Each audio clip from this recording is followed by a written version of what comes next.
Yeah, what's good, Josh? Man, the Bigga P, and here to share my thoughts on the Ward Kovalev pay-per-view. Just finished about some minutes ago. Um, Overall, as a pay-per-view, was not that good, and it's solely on the card. And really the only fight on the undercard that was actually worth a damn was the one fight that wasn't on the televised part. It was the Clarissa Shields fight. That fight got over because I thought that for a 4 round fight, those women came out and they were swinging, and I thoroughly enjoyed that fight. Although the scores were a little bit dodgy, as I didn't think Shields won all 4 rounds, like that. I mean, actually, personally, I thought it was a draw, but what do I know, right? I'm going to talk about the undercards as briefly as I can. Out of the three undercard fights, two of them were robberies. I'm not gonna mince words. They were flat out robberies. Um, the first one with Curtis Stevenson and De La Rosa. That was a robbery and a half. Now Stevens is a guy that I've always. I mean, I've actually followed Stevens for a while. Um, since part of his amateur career, and he's like the guy that just never got over the hump. I think in the Jesse Brinkley fight from years ago, I think was the first of that chances where he's never gone over the hump. And then there's the Triple G fight, and then there's the fight with Ndam, and then you get this fight. De La Rosa was brought in as De La Rosa hasn't won a fight since the Angulo fight. I think that was like maybe about 2 years ago, give or take. And he had lost his last two fights. And just looking at the odds, I even put a bet down on this, on De La Rosa winning this fight. Yeah, because I was like, if it's plus 1,000 or more, then something might be up. For that fight, I thought, okay, Stevens is going to ruin my bet. But after the third round, where he says he hurt his hand, and De La Rosa literally all he did was control him with the jab, right hand, hold. Stevens was not was literally not effective at all. I mean, it was bad. It was just a simple 1-2, 1-1-1-2 hold, and that was the type of stuff that I was seeing. And Del Rosa was just scoring at will and pick up the rounds. So imagine my surprise. I'm hearing like scores like I think it was like 98, 92, or some crazy scores like that, but all of them were for Stevens. I'm like, why? Why won't you just let him lose? Like, I mean, what kind of scores was that to give to him? I mean, De La Rosa fought. I wouldn't say he didn't fight his heart out, but he fought in a way that he was clearly the winner to be. Um, and this one, he even got knocked down. He even came back from the knockdown, and just to see him get robbed like that, it was just terrible. Um, I I was not pleased to say the least. I had to go drink a couple beers after that. The second fight was Vozdek versus Chilemba. And even then, I thought, now this fight is the only fight that actually ended in a stoppage. Was not the most exciting fight in the world, although I personally thought it was okay. There was nothing wrong with this fight because I thought there was a high level of skill going on. But Chilemba was just got broke down, um, and stopped for the first time, which is quite the accomplishment for someone with just 12 fights. Um, so I mean, I watched him to win, because the guy, I mean, he went the distance in his last fight with Kovalev, even got knocked out and still made things a little high in that fight. I was rooting for him, but I think it was just too much. I know Roy was in his corner. Roy was the trainer, and then usually when I hear that, I'm like, so and so with Roy being a trainer, or at least not with someone with Chilemba's type of style. But it was what it was, and Chilemba got stopped for the first time. So kudos to Vozdek for that, for getting that cap, getting that major feather in his cap.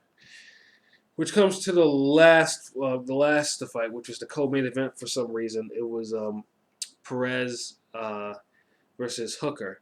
Now Hooker was the one that had all the had the hoopla or the knockouts, and they kept on remarking, oh, he scored a first round knockout in his last two fights on untelevised undercard. And then Perez was someone I've seen on the Krola fights where he lost his lightweight title. Now I was expecting Perez to be KO'd. Instead, I got pretty much what I saw was Perez hand out Hooker a box lesson. All those physical advantages that Hooker had, nothing. He had his height, he had the reach. There was no adjustments, none.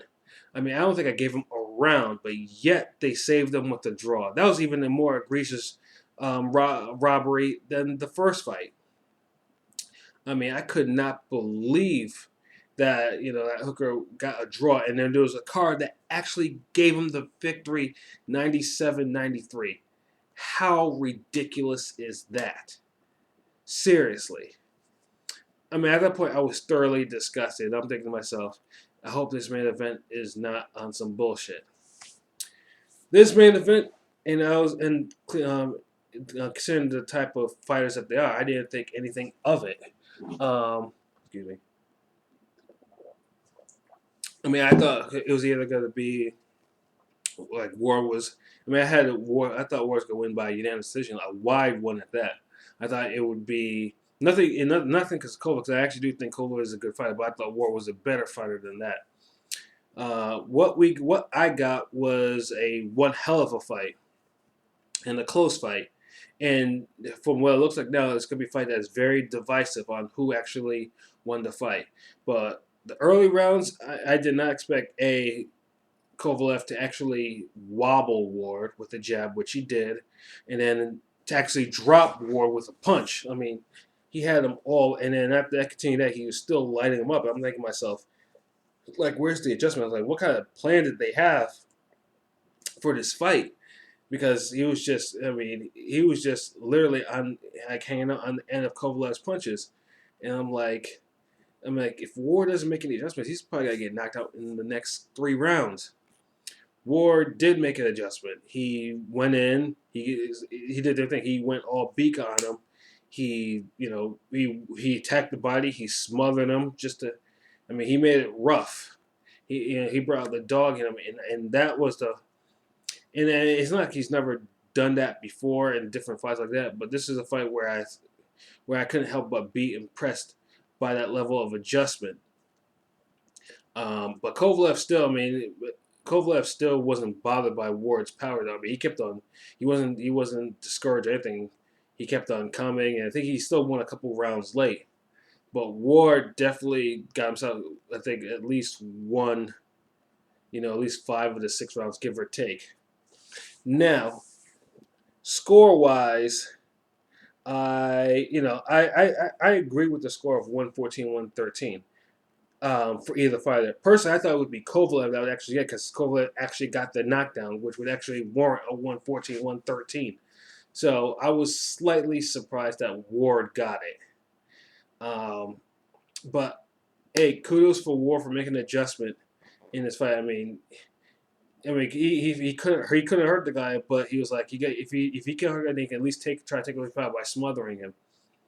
One thing about Ward that I did notice though is I just don't know why. I mean, and I've noticed this in other fights too, but because I know he's had the surgery on the shoulder, but he really should have thrown his right hand more. I mean, it was either the jab or the left hook or going to the body. I mean, he has a right hand, and I assume the shoulder should be like 100%. I just didn't understand why he didn't throw it more in that fight. But regardless, like, kudos to both men. I mean, I didn't think they would produce really an intriguing fight.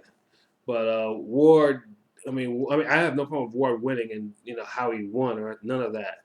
But it seems to be now, I'm reading on Twitter and Facebook, it's really divisive now. I mean, some people, even like the fans are actually fans of Ward, didn't think that he won the fight. So hopefully the rematch clause, which I'm sure is going to be enforced by Kovalev, we'll try to see who's actually right. And personally, and I'll be more than happy to order it, but they better put some more thought into the undercard this next time around.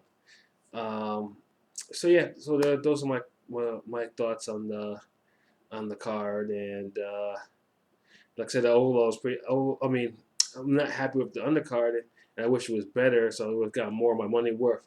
But the Ward Kovalev fight was damn near worth my money, and hopefully, probably in the next 12 hours or so, I can get myself my own copy and watch it again at some point. All right, cool. Until then, until next time, peace.